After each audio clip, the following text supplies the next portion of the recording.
when Steve Carell's head falls into Ryan Gosling's crotch. That's still not a gay RJ joke. literally gasped at that. My friend laughed at the screen. Oh my god, I would like scrub my face off. Hello everyone and welcome back to our series Best Motion Picture 2011. I'm Anna. And I'm Maddie. And today we are discussing two films that are both romantic comedies. Yes. Midnight in Paris and Crazy Stupid Love. I would like to start with Midnight in Paris. Okay. I want to talk about Midnight in Paris first because I want to talk to you about it. Okay. Yes. Well, what did you give the story? I gave the story a 4. Okay. After research. Before Okay. research, I would have given it like a 3.5. Okay. Yes. Yes. I am giving it a 3.5. Okay. I guess I have some issues with with Woody Allen. So I'm trying to almost I'm trying to take my personal bias towards the director and writer, producer of this film out of the equation, even though it's literally his film. So it's like, well, no, Right. we are judging him. I never misunderstood what was happening. And I thought, what a wacky little, this is a science fiction movie. Yes, it is. Yes, it is. I just still though couldn't bring myself to a 4 because it's lacking some luster to me. Oh, I know where you're coming from, and the thing that I was like, no, I'm enjoying this was it was a long episode of Curb, and I didn't understand the actual humor of it until Corey Stoll threw down a bottle and went, "Who wants to fight?" I went, oh. When he robbed Rachel McAdams, I screamed at the TV in a way that I have not laughed in a long time. That was funny to me. He tried to rob that bitch so he could get laid with his bitch from the past. Oh my god, it was funny. Yeah. Funny. I don't want to be like, I picked up on the comedy right away. Wait, had you seen this I before? was ha-ha-haing. Like when I was like, what comedy in the tourist? You're like, I got it. I was like, Were you ha-ha-haing? I am wondering what you mean by a joke. I had not seen this before. Okay. Definitely saw this, not in 2011, Mm-hmm. but probably by 2013 because late high school. I don't want to say I went through a Woody Allen phase. That's definitely not what I did. But like, oh, I'm going to film school. What are film directors? And my mom was like, you know who's a weirdo? This guy. Did not remember basically any of the details. I remembered the general plot of he goes back in time when he walks the street at night. It was enjoyable. Definitely enjoyable. When I found lackluster, the ending was, you know what's funny? About 20 minutes after the movie was over, I went, wait, what the fuck happened at the, I was like, did he end up with Adriana? No. Did she go back into the 1890? What happened? And then I was like, who gives a fuck?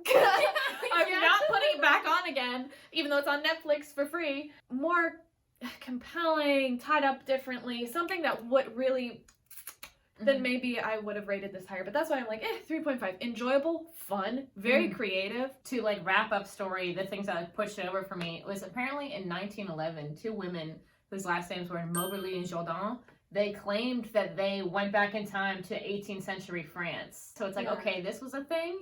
And then Woody Allen has a short story he wrote in 1977. This Professor Kugelmass. I thought you were going to say Professor.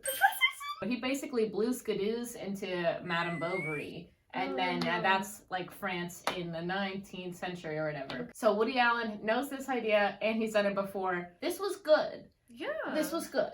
And it was an hour and a half. Love that. Yes, definitely. Whenever like the private detective gets stuck in the time and goes back to like Louis the 16th. That was the best part to me because that was the thing that I was like, it's real. It's real, and they explained it a little bit. It was just like, if you drive down this road, you go back in time. That was so cool. I loved it, and they didn't need to elaborate. They did a great enough job. Yeah, it was so fun. I loved it. Let's talk about the art. Yes. So I first want to talk about performances. Yes. Owen Wilson in this compared to Owen Wilson in Marry Me he's very, very good at playing Woody Allen. He just does a great job of oh my gosh. Did you know his number one thing on IMDb that he's known for is cars? Ka-chow. But he's Lightning McQueen, and that's what he's most known for in the world. That's insane to me. What do you think of when you think of Owen Wilson? Probably Hansel, like so hot right now. Oh, I just said Wedding Crashers. But he did a great job. He did. Corey Stoll. Corey Stoll was so Stoll funny as Hemingway. as Ernest Hemingway. The way that one shot where he's in the car, it just cuts to him in the van. He's like, we went uphill, which was downhill in the mud for 1,000 years. Like, oh my God. He had the energy of a drill tweet. I looked in the face of God and walked backwards into hell. Yeah. Like, Kathy Bates as this, like, eclectic editor, art collector, just... I didn't know who that was. I don't, like, know who her name was Mary? I don't know. But she was like a mother, almost. Okay, work. Almost. I know what that means. Yeah. Okay? Almost. But who else? Before we get to Rachel McAdams, I'd like to throw out Adrian Brody as I am done. He was so funny. Like this, it was a comedy. It was a comedy. Comedic. It was very funny. Rhinoceros. Rachel McAdams now. I mean, we know she can play a mega bitch, but I've never seen her this evil, waspy cunty like ever before. She's so beautiful and so perfect in every way. And the way that she would just like, he would say something like mean to her. She'd be like, yeah, whatever, you fucking idiot. Like she was if Cheryl Hines was like not kind. Oh my God. She was so good. She was so hot. I like didn't care about the parts that were in modern day, but then Rachel would show up and be like, don't leave. Oh, she was evil. Yes. Because she was sleeping with Michael Sheena. You know who his wife was? Whom? Our girl Nina Arianda, Viv from Being the Ricardos. Shut up. I clocked her immediately. I didn't notice. No, justice for Vivian. Even me. Sad. As far as the other aspects of art, I don't know how you felt about this. The daytime was so saturated in color, and I loved that. It wasn't as much as High School Musical 2 is saturated. There was obviously, like, he goes to the past at, like, midnight. Mm-hmm. Anytime it was nighttime, everything was very legible. Even still then, you could tell, like, if someone was wearing red versus green versus black versus plum. Like, you could still tell colors even in the low light. Cinematographically. Wait, did we say numbers for this? We didn't. I was gonna ask. Also, what was your score? I'll give the art a 4. It's definitely good. I give it a 4 too. Yeah. Like it was not like Chris Nolan to me, but like it was great. It was good. I'm trying to not keep personal bias, even though this is literally his work. Yeah, it is. Not to jump into 2011 too fast, but this was literally his most profitable film of all time. Like this is the most successful Woody Allen film. Okay. It had a budget of $17 million and it grossed $154 million. That is 9 times the budget. There we go. Yeah. In 2011, I was definitely aware of this film. Like I said, I don't think I saw it in theaters, but I think it was probably in a sweet spot of millennials and Gen Z maybe not knowing about Woody's reputation or allegations.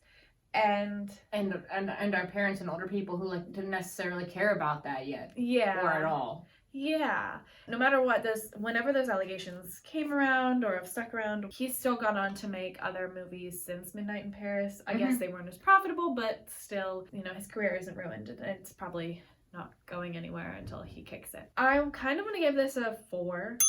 I also gave it a 4. That number like really speaks to me because it's like I knew about this, I didn't see this. Tom Hiddleston is in it, so my friends that love Tom Hiddleston were like, Midnight in Paris, and I was like, I don't care about that because it's a period piece. 4 for 2011. I'm definitely aware of it. I know other people that saw it. Like I said, a lot of people our age, I feel like, weren't aware of the Woody Allen stuff. Yeah. It was also nominated for 4 Academy Awards this year, which, besides Best Picture and Best Original Screenplay, which it won Best Original Screenplay. Oh. It also was nominated for Art and I believe Best Direction. Fun fact. There was like no press money for this at all. They didn't spend any money on press, so those like people from Sony would go to like press junkets for Cars too, so they could ask Owen questions about Midnight in Paris to promote the movie. What do you think about the present day? 2. Same. If someone brings it up, someone knows what you're talking about. Probably clips or gifs of With Fitzgeralds with Tom and Allison. But I know I've seen that. I gave it a 2 for the very reason you said that you'd seen this. Going to look at Woody Allen films. This is his highest grossing movie amidst Annie Hall et al., this will be there. Woody Allen also said himself that he does not want or expect his work to survive. And I think that's such an interesting quote. He's made like basically hundreds of movies. Yes. And I think that's him being like, I'm just making a movie that I want to make. If it succeeds, it succeeds. But I don't really expect that. I just want to make my movie. So I don't even feel bad about giving it a 2. I shouldn't feel bad about any negative criticism that I give him. Right. But like, interesting. When I feel like so many people we talk about feel like they're so important. That's very true. I'm like, what does he mean by that? Because like, does he literally mean like George Méliès, he's gonna like burn every copy of his films? Or does he just mean like dated wise? You know, Annie Hall's super misogynistic and XYZ. That should fucking go die in a pit. It sucks. I don't think he means either. That's why I'm like, I don't know what he means. I think he means kind of like in the way that we talk about it. Like does anyone it still falls think into about irrelevancy. Anybody So care it wants to fall anymore? into Yeah. Okay. Now the marginalized persons here, I have some like, well this, but I still gave it a 2. Yeah, none of the main characters. It is like historical fiction in that he visits the Fitzgeralds or Hemingway or Pablo Picasso, you know. Mm-hmm. But like Rachel McAdams didn't have to be white. Precisely. Nina Aranda, or I'm not gonna say her name right. She could not have been white. Didn't need to be Michael Sheen. Yeah. You know, like anyone from present day could have been anyone else.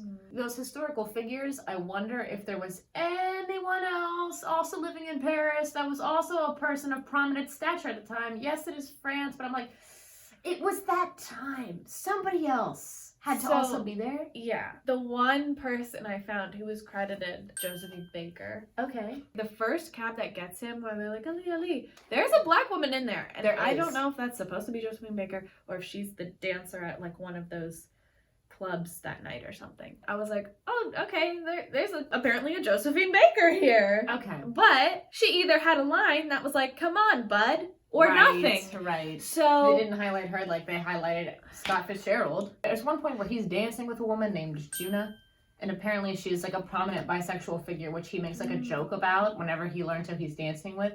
But she didn't have any lines, and I don't know what she looked like. The only thing that I'm like, okay, this was kind of nice. Kathy Bates is talking to Pablo Picasso about the painting. She's like, this is a sexual objectification. Yeah, there's definitely opportunities. It could have been much better. Manson family disclosure. I put, if you didn't know about all that expat stuff, that all these like Americans and people all congregated in Europe in order to get away from the disillusionment, maybe. I think this could totally be a Manson family disclosure. You had no idea who Sharon Tate was. Oh. If you don't know who Ernest Hemingway is, Okay. or you never read, like, what is it, something about arms? I've never read it. But yeah, if you were either younger, didn't pay attention, you know, if you just didn't have any idea who these people were, you'd be like, so what's the big fucking deal? Who's Maybe, Zelda Fitzgerald? Why does it matter if she's trying to kill herself? You wouldn't get it as much. So maybe I'm gonna say Maybe. yeah. You. Tell us in the comments below. Crazy. Stupid. Love. What an atrocious title. You think it's atrocious? I think it is a terrible title, which is apparently a big part of the production. They had a contest on set to be like, if someone can think of a name for the movie, you get a free iPad. Stop! All through production, it was called Untitled Marital Crisis Project. But shall we talk about the marital crisis story? 4 minimum.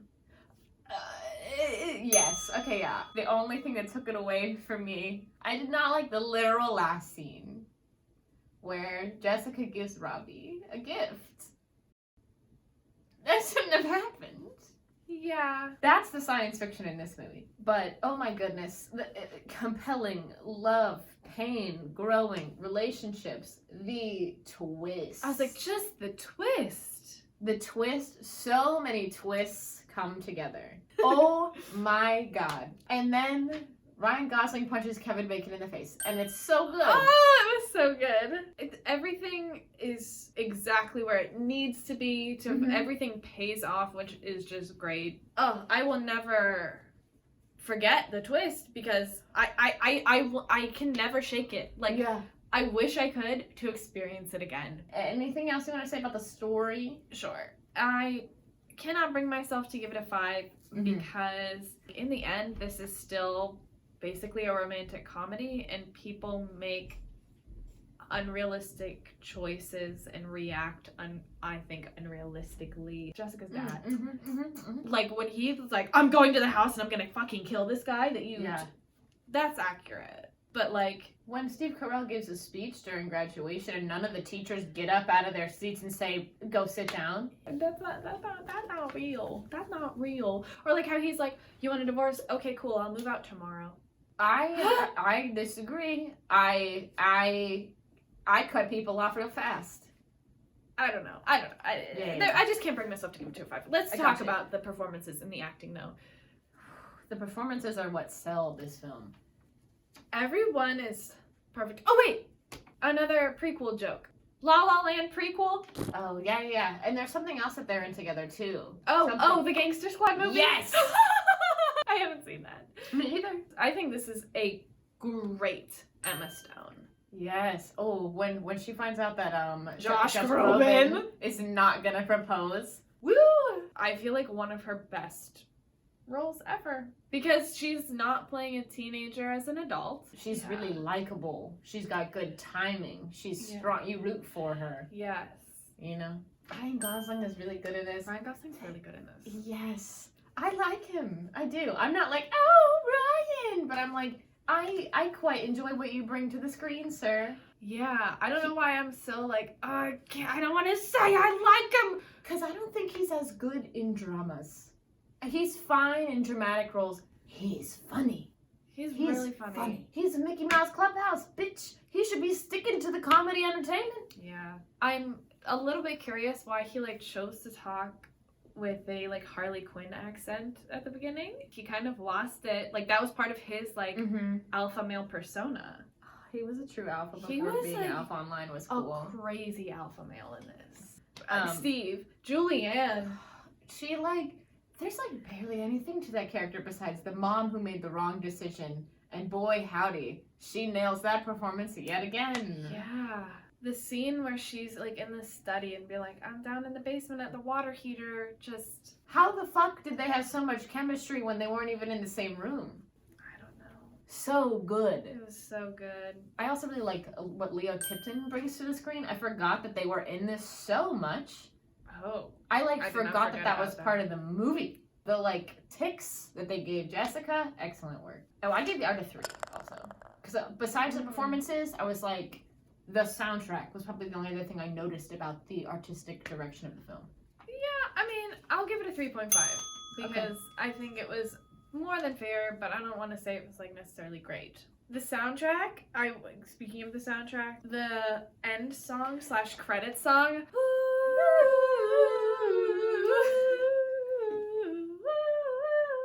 Or whatever.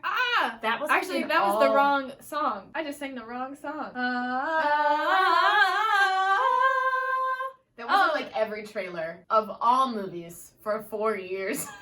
That song is like burned in my memory. And with this movie too, I was like, oh fuck, it's time for the song. Just like the same in Boyhood. Let me go. I don't wanna be your hero. I don't wanna be a big man. They're burned. They're imprinted, associated, hand-in-hand DNA intertwined in the chromosome with these movies. Like, oh my god. Oh, maybe it was that part. Either way, holy fuck. Every coming-of-age movie had that in their trailer. Oh yeah. If that guy from Awkward is in the movie, that was in the trailer. We're good. Well, does that bring us over to 2011 because of that time period? Yeah. This 5. I give it a 4, but 5 is also very fair. I, again, don't think I saw it in theaters. I just don't think I went to the movies a lot when I was in high school. We didn't drive yet. I didn't drive till I was 20. Anyways, if you didn't see it immediately in theaters, you rented it. It was on, and it immediately started playing on TV. This was a, did you watch this with your parents rented blah, blah, blah, blah, blah movie? It made a ton of money in theaters. It made 3 times the budget, but people watched this. People watched it. People watched this. People heard about this. People saw the trailers. My boyfriend at the time was obsessed with this movie. Once it was on like HBO and stuff, he's like, have you guys seen it? It's so good. It's one of the greatest movies that's ever been made. He's a teenager. This movie brought cuckold into to the next decade. Uh-huh. Cuck! Present. Am I crazy stupid if I say like a 4.5? Whoa! There's multiple reaction gifs and images of Ryan Gosling that I see in this every day. I was like, maybe 3.5 is too much. No, I'm gonna say a 3.5 or 4 then. If you're gonna say a 4.5. I'm gonna say 4.5. It's never left a streaming service. That's... Everyone is always putting on TV. Or like if it's not on TV, it's on streaming. No one has forgotten this movie. Everyone has seen this movie. There's multiple reaction pictures / gifs of Ryan Gosling I see on Twitter every day from this movie. Laughing when the cop says something and he goes, or you're so right. It's when he's, what the fuck?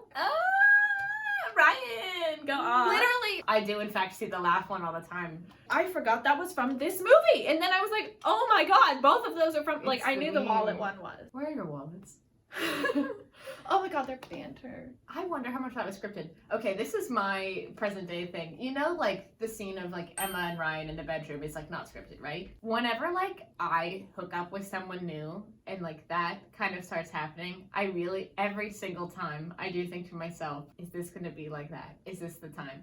And I've never been right, but I'd like to be. But like just the like talking about random shit, him talking about him QVC shopping, like Yeah. that's real. That's my piece on it. I could just continue to rambling about hookup culture today. Available to stream on streaming service on March 1st of 2021. This released on Netflix catalog for the spring, and on March 2nd, 2021, this was the number 5 stream movie in America. I think that says a lot. People like this movie. It's definitely a comfort movie. I don't want to say in the end it all works out, but like in the end it all works out. Finally, like if you're gonna do a revisit of any one of these actors, I think this is a good pick unless you're looking for like Marissa Tomei or Kevin Bacon. I found an incredible little article about if you're like where these actors, where they are now and what they're doing by your good Judy Will Ashton. Thanks, Will. Hi. So go check that out and check out Will. Yeah, no, this movie is extremely relevant to today. Yeah. The numbers speak for themselves if the Yeah. memes don't. Yeah. Marginalized persons. Again, I'm going to give this one a 2.5 because whenever he gets a haircut, the hairstylist is a black woman. The principal of Robbie's school is a black woman. Those are the only speaking black women. The cop is an Asian man, and the second cop is a non-white man. I don't know. Yeah. I wasn't sure. Emma He didn't Stone's have friend lines. is also Asian. Yes. It seemed like everyone who was not a twist person was not white. Everyone who was involved in the twist was a white person. Everyone who was a main character. Mm-hmm. All the best friends and sidekicks were people of color. So it's like, yeah, but at the same time, no. You know, I kind of get Emma being white because her parents are white. Right.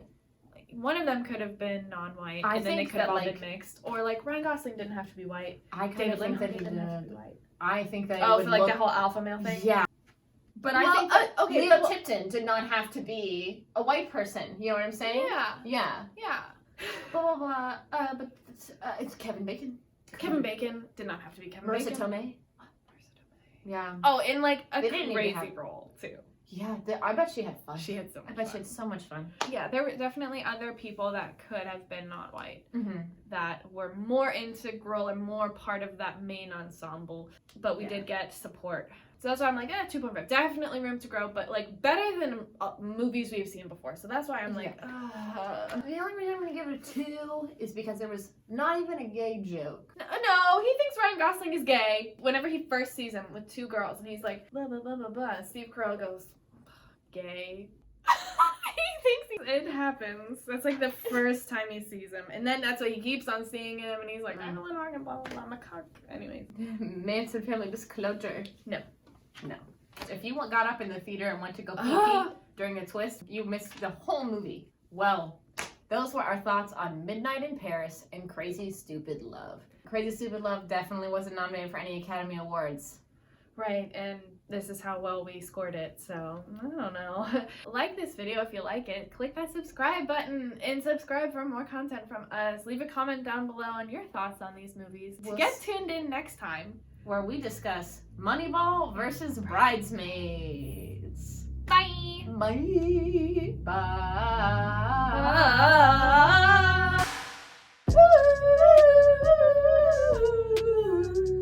I don't really know how the melody goes otherwise. Oh my god! god, RJ was with me for that scene, and he's like, I'm a cuckold. I've been cuckolded, and RJ was just